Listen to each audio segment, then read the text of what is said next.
Wadida, je t'ai cherché toute la journée. Qu'est-ce que tu fais? Comme vous le voyez, mademoiselle. Tu es toujours triste à cause de ce que mon père t'a dit? Il m'a comparé à la femme de Noé. Et connais-tu l'histoire de la femme de Noé? Non. Pourquoi es-tu triste alors? Est-ce qu'elle était une femme bonne? Non, on ne peut pas dire d'elle qu'elle était bonne. Tu as vu? C'était une horrible femme méchante et injuste. En fait, au début, elle n'a pas cru en la foi de son mari. Elle informait tous ses ennemis de tous ses secrets. Et elle faisait du mal à ses adeptes. Y a-t-il quelque chose de plus terrible que ça? Attends de connaître au moins la fin de l'histoire, Wadida. Il faut apprendre à ne pas juger les choses trop vite.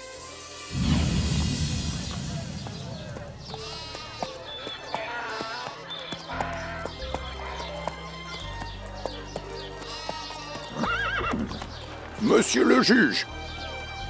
Bonjour Saadoun, comment vas-tu? Je vais bien, monsieur le juge. J'ai appris à abattre les poulets et à les nettoyer. C'est très bien, Saadoun. Je vous remercie, monsieur, pour m'avoir donné cette opportunité. Et quoi qu'il arrive, je ne volerai plus jamais. Allez, Saadoun, dans ce cas, prépare-moi 2 poulets grillés et fais attention à ne pas mettre trop d'épices. À vos ordres, monsieur. Tout de suite. Prends ça, c'est pour toi. Oui, mais c'est beaucoup trop, monsieur.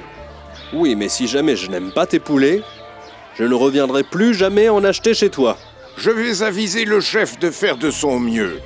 Que Dieu vous garde et vous bénisse, monsieur le juge.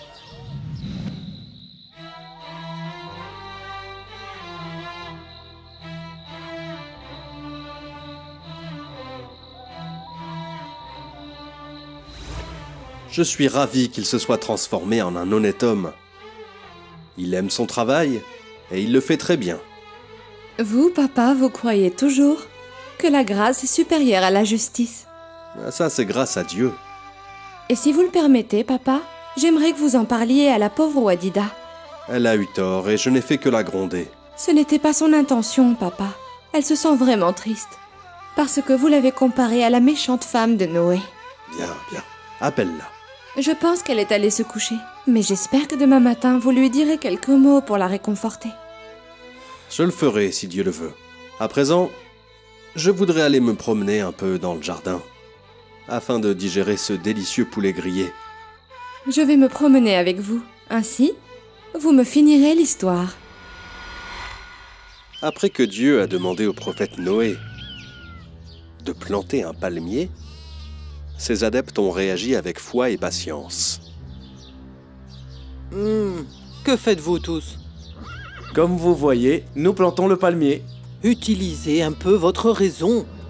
Les gens de la cité vous privent de nourriture. Est-ce que vous allez attendre que le palmier donne ses fruits? Joins-toi à nous, Wagla, et épargne-toi le châtiment de Dieu. De quel châtiment tu parles? Moi, je ne vois que votre souffrance à vous, et votre faim, et le mépris que vous inspirez aux gens. Ne lui parle pas, maman. Notre père nous a ordonné de la respecter, même si elle est infidèle.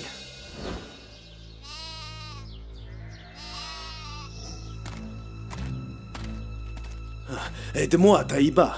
Je dois porter ce coffre et il est vraiment très lourd. Ton commerce a été fructueux aujourd'hui? Oui, j'ai vendu toutes mes statues et j'ai gagné énormément d'or. Je crois que nous devrions faire quelques offrandes aux dieux pour qu'ils nous donnent l'enfant que nous souhaitons. Je souhaite avoir des enfants plus que toi, mais nous avons perdu beaucoup trop de temps avec les magiciens et nous avons aussi présenté des offrandes aux dieux. Tout ceci était en vain. Veux-tu la vérité, Kaël? Oui. Nous avons causé du mal à Noé et nous nous sommes moqués de lui. Alors il a demandé à Dieu de ne pas nous donner d'enfants. Et nous avons été maudits. Peut-être que tu as raison, Taïba. De tout notre peuple, personne n'a engendré d'enfants. Est-ce que nous devons aller le voir et le prier de nous pardonner? Ceci n'arrivera jamais. Je ne prierai pas cet homme qui accompagne les gens misérables. Le peuple de Noé a vécu ainsi 40 ans, avec la patience des croyants et l'hostilité des infidèles. Canaan, pourquoi es-tu si en retard? Les gens de la cité veulent se réunir avec toi. Ils veulent se réunir avec moi, mais c'est très dangereux. Je crains que l'un des adeptes de mon père ne me voie. Cette affaire mérite l'aventure. Le palmier a commencé à donner des fruits. Qu'est-ce que ça veut dire? Ça veut dire que Noé pourra bientôt donner à manger à ses adeptes. Et ça, c'est très dangereux pour nous. Le prophète a donné l'ordre aux personnes capables de grimper au palmier d'en cueillir les fruits. Et ceux qui ne peuvent pas faire cela? Les femmes, les enfants et les personnes âgées recueilleront quant à eux les fruits tombés. Et puis quoi encore? Chacun de nous prendra les fruits dont il a besoin et nous distribuerons le reste aux nécessiteux. Les croyants nécessiteux? Non, pour tout le monde. Les croyants et les infidèles qui sont dans le besoin. Si j'ai bien compris, nous avons attendu tout ce temps pour manger seulement quelques fruits et distribuer ce qui reste aux gens pauvres et nécessiteux.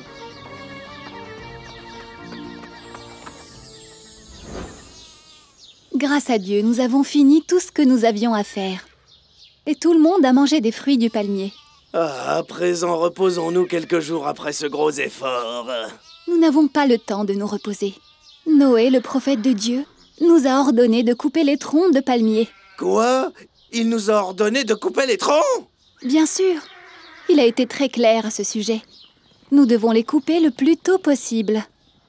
Mais enfin, c'est de l'abus! Canaan, fais attention à ce que tu dis. Nous avons attendu 40 ans pour couper des racines en même temps que la récolte des fruits! Ce sont les ordres du prophète. Et nous devons, dans tous les cas, l'écouter et lui obéir.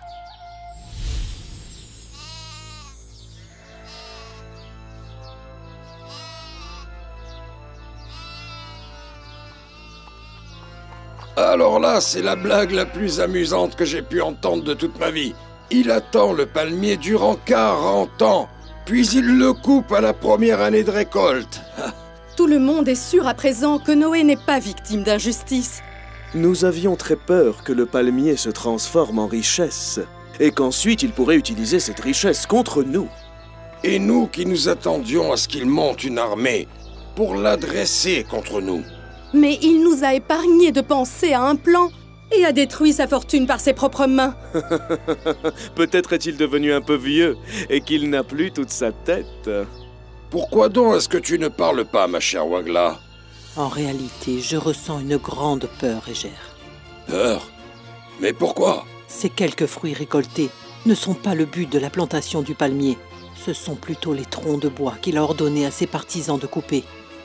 Ce que je n'arrive pas à savoir, c'est ce qu'il a l'intention de faire avec ce bois.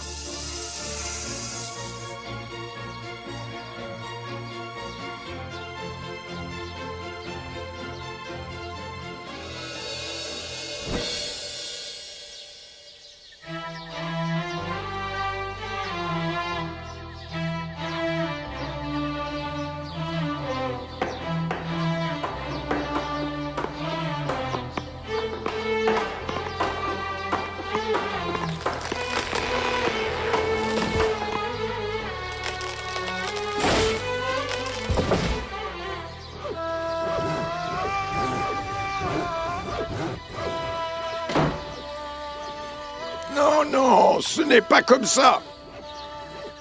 Il faut que les troncs soient tous de la même Comme ça, longueur. Uncle Soueb? Laisse-moi les toucher avant. Oui. Oui. Mais veille à ce que la planche soit droite. Je ne comprends pas ce que nous faisons.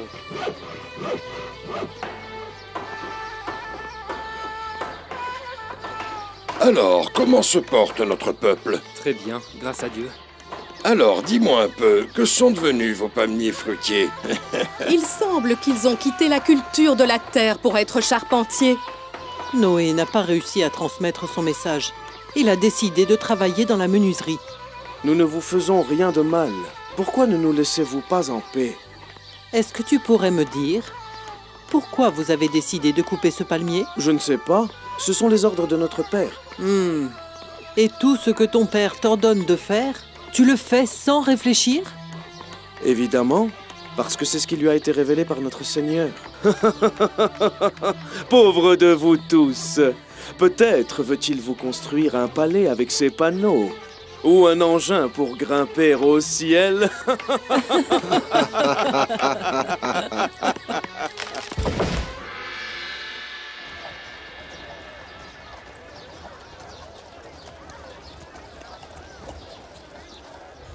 Je possède les meilleures statues des dieux.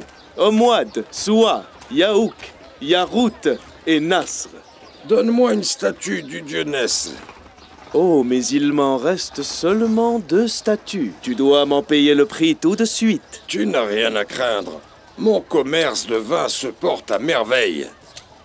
Oui, tous nos commerces ont prospéré après que les gens aient vu l'homme qui se prétend prophète travaillant comme charpentier.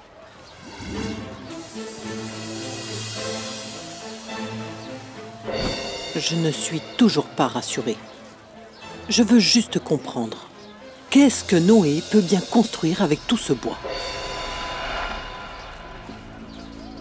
Dis-moi, Canaan, que font ton père et ses partisans ces jours-ci? Ils font des cordes avec les branches de palmier.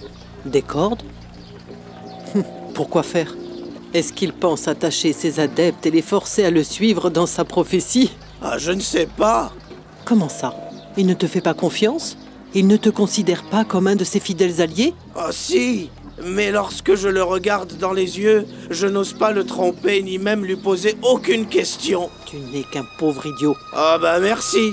Tu m'as appelé seulement pour me traiter d'idiot? Non. Prends ce beau bijou et va l'offrir à ta femme. Pourquoi faire? Essaie de la pousser à parler. Peut-être qu'elle sait quelque chose sur le plan de Noé dont tu ne serais pas au courant. Et depuis quand tu es du côté de ma femme Hathor? Je ne suis du côté de personne. Mais je suis bien obligée d'agir de cette façon afin de savoir ce qui se passe exactement.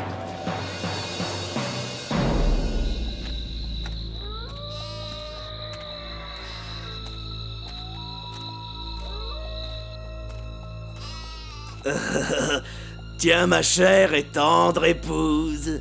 Hein? Qu'est-ce que c'est? D'où tu ramènes ça? D'où je l'ai ramené n'a pas d'importance. Est-ce que ça te plaît? Tu ne travailles pas, Canaan. D'où t'es-tu procuré de l'argent? Est-ce que tu l'as volé? Non, je ne l'ai pas volé. Je l'ai trouvé par terre sur mon chemin. Tu es satisfaite? Bien sûr que non. Rends-le là où tu l'as trouvé. Peut-être que sa propriétaire est en train de le chercher. Je vois à quel point tu détestes le bien. Moi?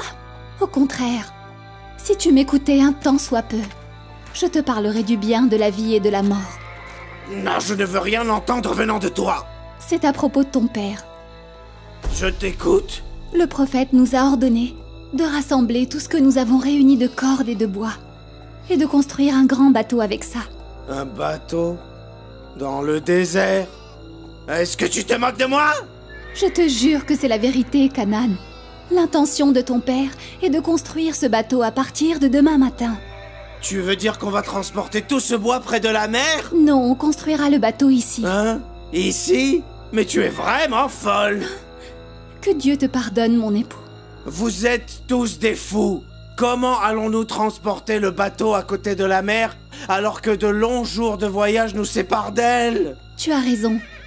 Mais ce sont les ordres du prophète.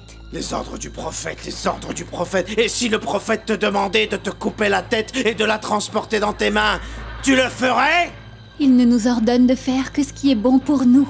Mais qu'y a-t-il de bon à construire un bateau en plein désert? Ce que les gens disent de mon père s'avère être vrai. Je ne le laisserai pas nous humilier plus que ça. Et est-ce vrai que le prophète Noé leur a demandé de construire un bateau en plein désert? Oui, ma fille. C'était quelque chose qui ne paraissait pas raisonnable. Mais c'était une épreuve que Dieu infligeait aux croyants. Et que s'est-il passé après cela? Quelque chose à laquelle personne ne s'attendait. Et que personne n'aurait pu imaginer.